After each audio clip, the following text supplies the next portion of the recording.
Kenapa dengan Al-Quran 2? Biasanya kalau malam sebelum tidur baca Al-Quran. Tabarakalladzi biyadihil mulku wa huwa ala kulli syai'in qadir. Alladzi khalaqal mauta wal hayata liyabluwakum ayyukum ahsanu amala wa huwal azizul ghafur. Ayat 2. Alladzi khalaqal mauta wal hayata liyabluwakum ayyukum ahsanu amala.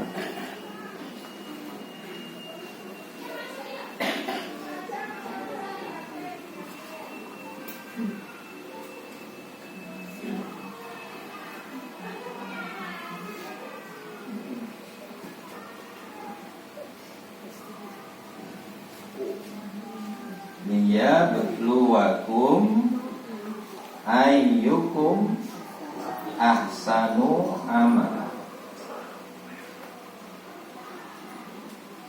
Liyabluwakum untuk menguji kalian. Napa yang pun uji, apa yang diuji? Ayyukum ahsanu amala. Siapa di antara kalian yang paling baik amalnya? Ahsanu amala, ihsan di sini.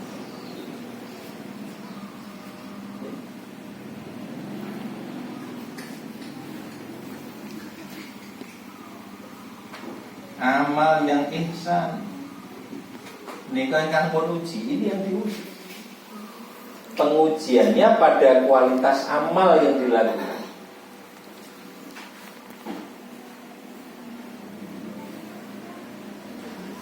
Nah, jenis amalan itu sendiri merupakan amal yang baik, perbuatan yang baik. Pelaksanaan amal baik itu pun juga dengan cara yang baik. Kualitas baik satu amal itu kados pundi? Al-Fudail bin Iyad menjelaskan ahsanu amalan itu seperti apa dalam dua poin penilaian, dua unsur yang harus terpenuhi.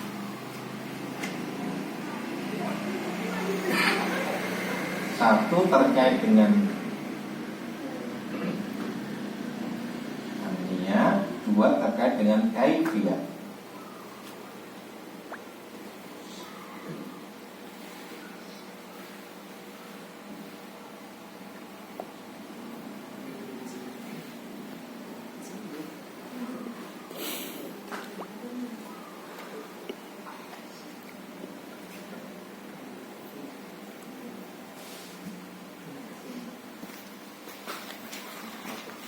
Niatipun kados pundi? Harus ikhlas lillahi wahdah.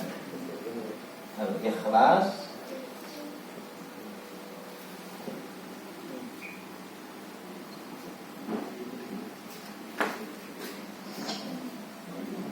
delik nang begini. Pikir ke seperti ini. Karena ikhlas itu orang nasi ketok. Lagi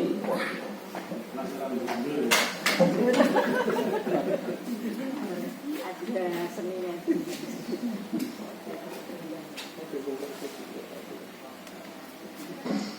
Ya, niat ikhlas itu lillahi wahdah, semata-mata karena Allah. Kaifiatnya terus pundi? Kaifiat itu tata cara al-ittiba.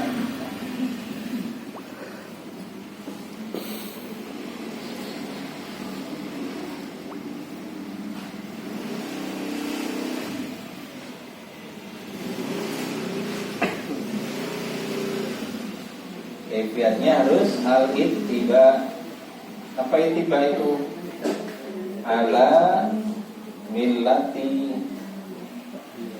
Rasulillah.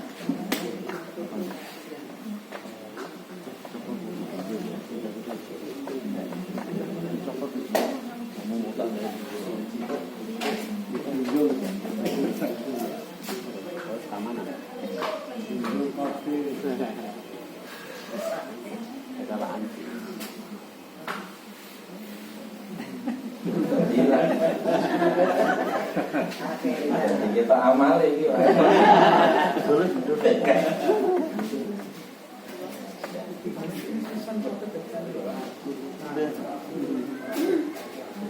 Ini ya. Ini tata cara.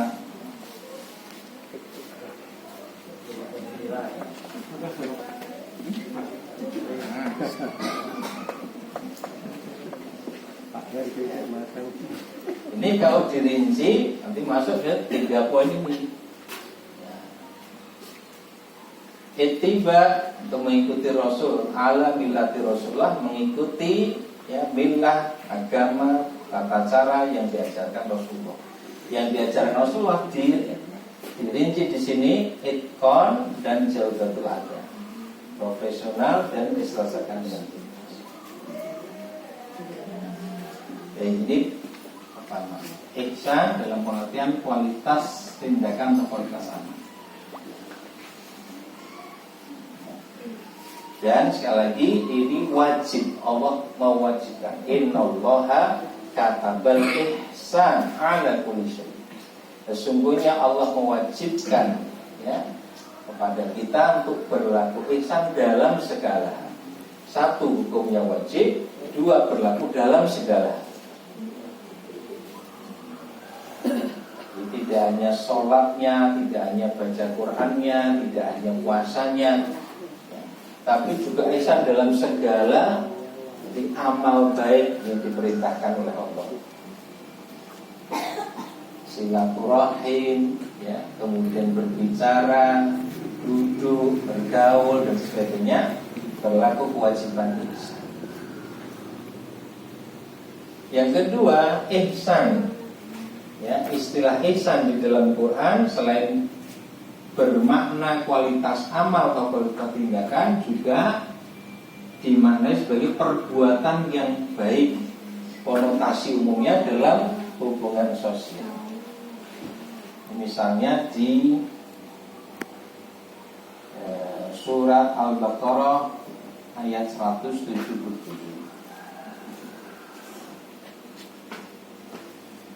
Kalau di bagian ini nanti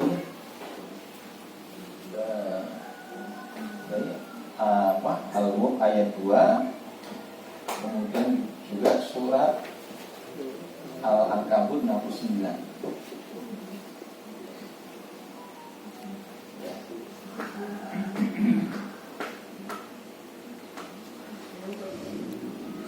Di ayat 177 surat Al-Baqarah, ihsan itu diurai dalam perbuatan-perbuatan baik yang dilakukan dalam hubungan dengan manusia. Dari sini sudah.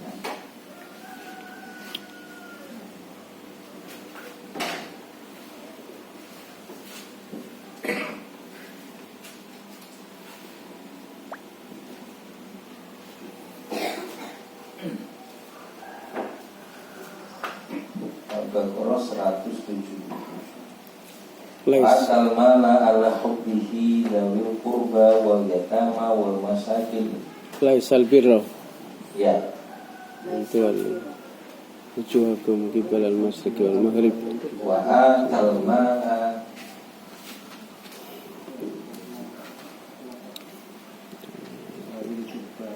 hubbihi seterusnya.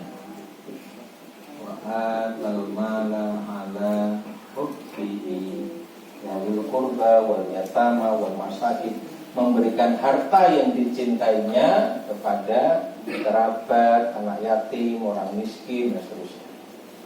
Ya. Kebaikan ya dalam hubungan sosial.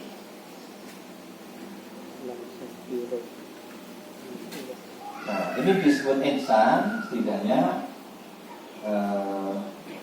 di buku kuliah akhlak Ustadz Bidar Ilyas, beliau menyimpulkan ayat ini bahwa takwa adalah perpaduan harmonis antara iman, Islam dan ihsan. Beliau menyebut wa atal mala ala hubbi dan seterusnya sebagai ihsan, ya. Man amana billah wal yawmil akhir dan seterusnya itu iman. Wa aqama sholah wa ata zakat itu Islam. Yang disebut semuanya dari itu. Perpaduan ketiganya itulah takwa dan penjelasan stabilitas. Ya. Jadi ihsan dalam ayat ini adalah dalam makna kebaikan-kebaikan. Nah, kembali merujuk di awal hadis, ini diwajibkan oleh Allah. Innallaha katabal ihsan. Sungguh Allah mewajibkan kita berlaku ihsan. Maka mewujudkan kebaikan dalam hubungan sosial itu sesuatu yang diwajibkan oleh Allah.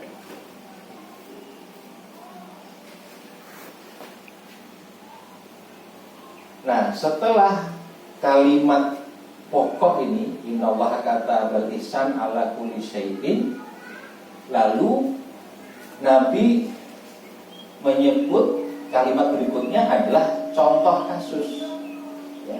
Bukan pembatasan,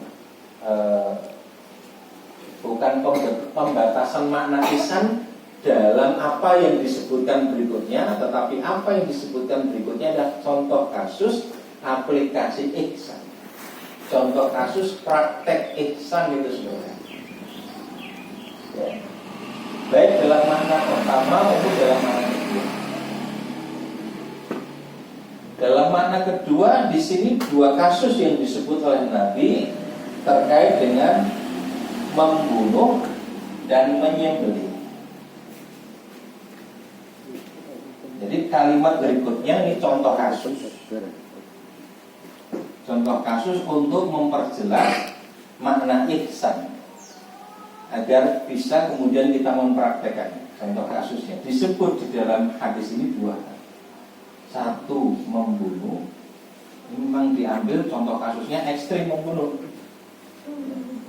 sehingga nanti kita menjadi tahu bahwa dalam sesuatu yang persepsi umum manusia tentang membunuh ini sesuatu yang buruk, negatif, sadis, kejam gitu ya. Tapi Islam mewajibkan berlaku ihsan dalam membunuh. Nah, ini menjadi menarik di situ. Kemudian juga dalam masalah menyembelih.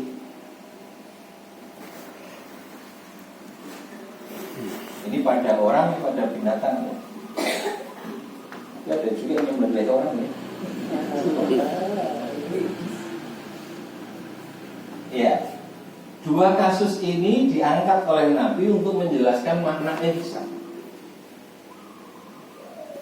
Fa'idha qataltum, maka jika kalian membunuh, fa'ahsinul qitlah, fa'ahsinu, maka hendaklah kalian berlaku ihsan.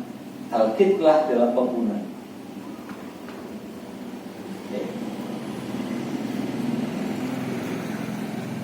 Kapan kasus pembunuhan itu terjadi dalam konteks Islam dan kemudian nanti berlaku kewajiban ihsan?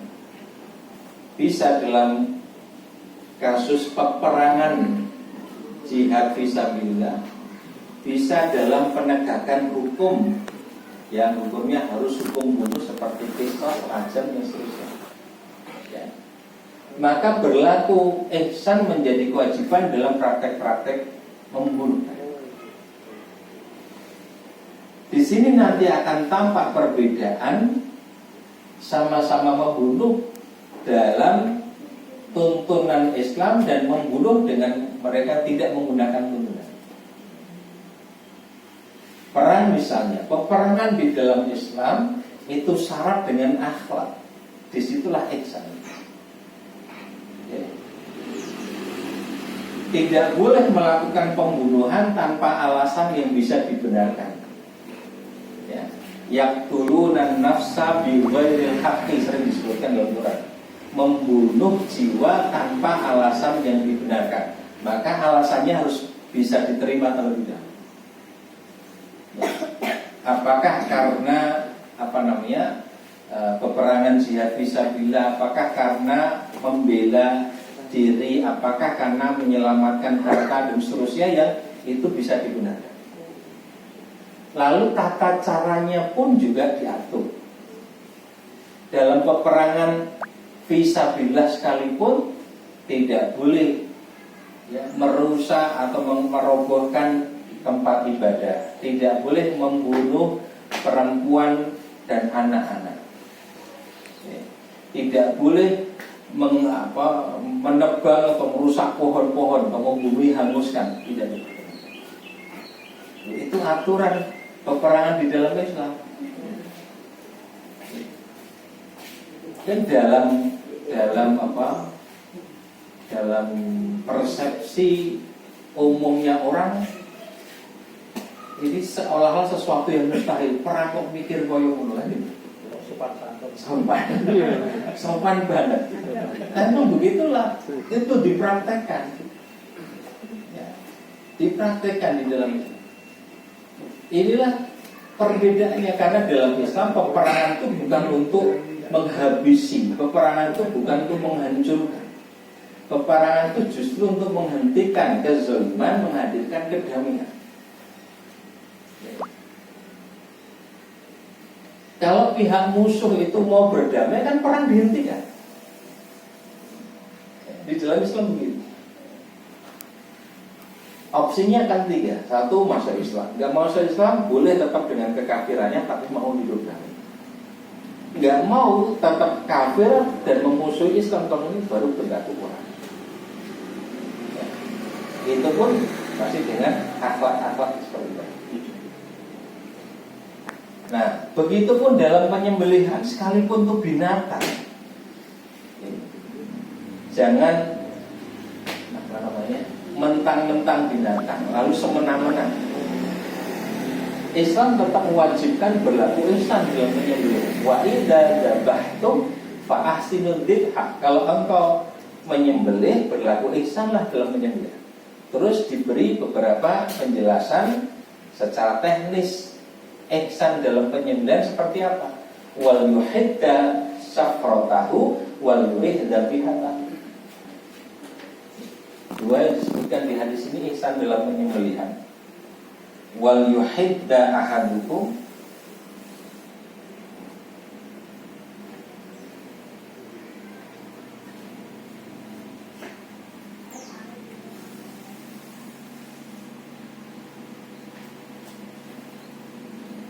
safratahu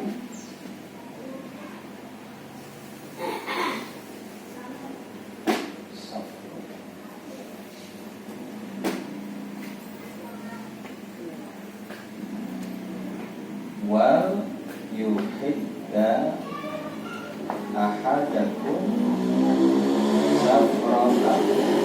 Pertama. Yang kedua, wal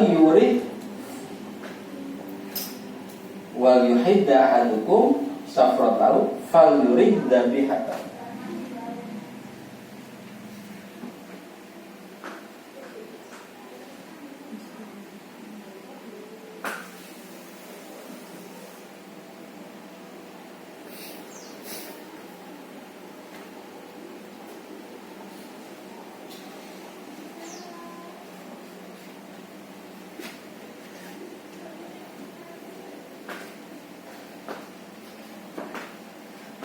Wal yuhidda ahadukum syafratahu. Hendaklah seorang dari kalian menajamkan pisaunya.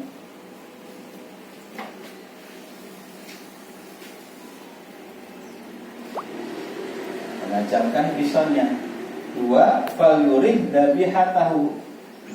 Fal yurid, hendaklah membuat senang dabihatahu, binatang sembelihannya. Pisau tajam, sembelihan senang.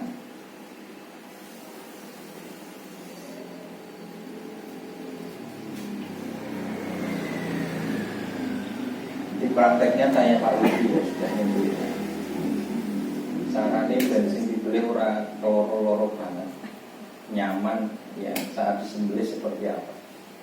Pisau harus tajam, sembelihan senang.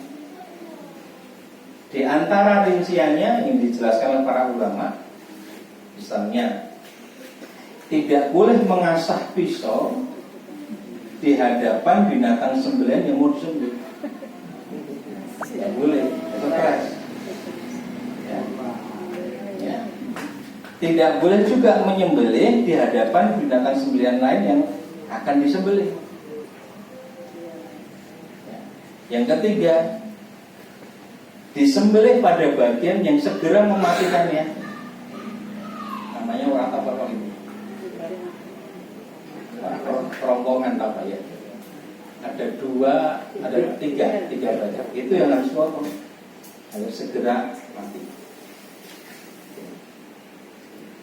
Baik, sekali lagi yang disebut di hadis ini contoh kasus. Ya, kenapa dipahami contoh kasus? Karena di awal hadis sudah jelas. Ala kulli syai'in, itu mencakup banyak hal. Sesungguhnya Allah mewajibkan kita berlaku ihsan dalam segala hal. Kalau kemudian disebut di hadis itu dua, itu berarti hanya contoh. Karena ala kulli syai' itu mencakup ya banyak hal yang lain, tidak hanya dua. Sehingga penyebutan dua ini hanyalah contoh kasus saja. Yang menarik untuk dicermati, kenapa kok yang dipilih contoh kasusnya ini?